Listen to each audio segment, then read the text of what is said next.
Imagine this. You're in a room full of people. Laughter fills the air, connections are being made, stories are shared, and yet, there you are, physically present but feeling like a ghost. That sensation of being there but not really being seen is one of the heaviest burdens to carry in silence. If this has been your experience for as long as you can remember, psychology has some crucial insights for you. It's not about being unwanted, it's about something much deeper that often goes unexamined. First, your brain might be wired to process social situations differently than others. Research in social neuroscience reveals that some individuals have a heightened sensitivity to social cues. You don't just feel left out, you sense it before it even happens. Your mind is always on the lookout for signs of acceptance or rejection. And when it picks up even the tiniest hint of exclusion, it doesn't just sting, it sears. Second, for many who constantly feel on the outside, this pattern often begins long before adulthood. Psychologists refer to this as early social rejection imprinting. If you were ever the last one chosen, left out of a group, or made to feel like an outsider as a child, your brain has stored those experiences as threats. Not just memories, but real threats. Even in safe spaces, your mind remains vigilant for the same dangers. This isn't a sign of weakness, it's a matter of survival. Third, here's a surprising fact. Feeling left out activates the same part of the brain that registers physical pain. This phenomenon is known as social pain overlap theory. For most people, exclusion might sting for a moment, but for those who are emotionally sensitive, that pain runs deeper and lingers longer. It's not that you're overreacting. Your brain is literally processing rejection in the same way it processes physical hurt.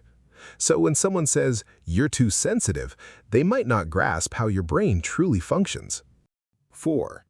People who always feel left out often develop what psychologists call the observer role. Instead of fully participating in social situations, you start watching from a distance, studying, analyzing, waiting for the right moment to join. But the longer you observe, the harder it becomes to step in. And the longer you stay on the outside, the more your brain confirms its belief. I don't belong here. The pain of feeling excluded makes you pull back. Pulling back makes you feel more excluded. And quietly, invisibly, the cycle continues. 5. Psychology calls this rejection sensitivity. When you've spent years feeling left out, your brain starts predicting exclusion when none is coming. Someone doesn't text back quickly, they must be avoiding you. A group laughs, they must be laughing at you. A friend seems distant, they must be pulling away. Your brain isn't trying to hurt you, it's trying to protect you.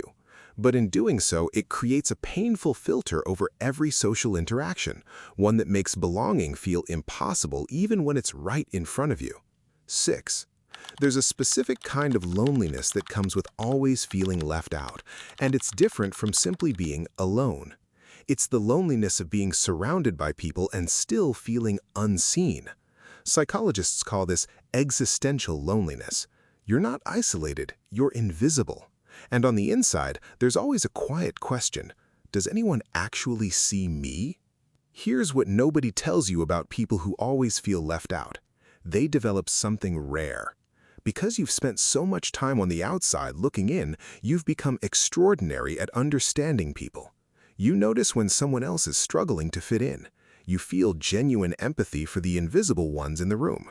And when you do connect with someone, truly connect, you give them something most people never receive, the feeling of being fully seen and understood. Here's the truth. Feeling left out your entire life doesn't mean you don't belong anywhere. It means you haven't found your people yet. The sensitivity, the awareness, the depth you've built, that's not a burden. That's exactly what the right people will love most about you. The ones who always felt left out often end up being the most understanding, most loyal, most meaningful friends anyone could ever have. You weren't left out because you weren't enough. You were left out because you were too real for spaces that only had room for surface. If this felt like something you needed to hear, subscribe, because the next video might finally give words to something you've felt your whole life but never been able to explain.